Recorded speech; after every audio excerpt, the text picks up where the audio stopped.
We're right now in the Jewish quarter of Prague.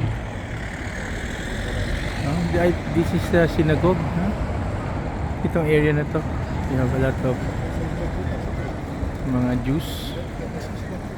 Ano ba yun? Yung ba yung ibig sabihin ng Jewish quarters? No. We're sa Jewish quarter to tayo. And backed up namin yung synagogue. Okay? Ano? Ang ganda talaga ng kanya, no? All this. Where do we cross, Sana? Punta tayo sa ano? Sino yan?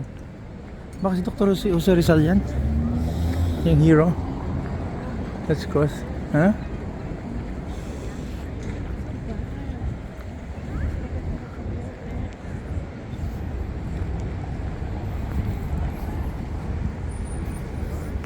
This is for rent ng mga ano to, scooters. If you want faster na biyahe. Okay. Ito pa yung rota kung magsakay ko. Ayan. We'll go cross here. Huh? We can cross. Yeah? Pinapa-cross tayo.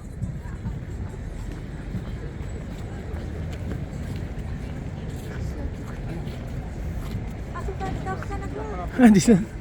Talaga? Oh. Grabe, di ko na-expect. Kala ko We puntahan pa natin have the sa great author, Franz Kapka. Lori. Mamaya na. Di mo pang lawyer yan. Ano yun to sa mga law? Yeah. Lori. Nag-usap na kami nito eh.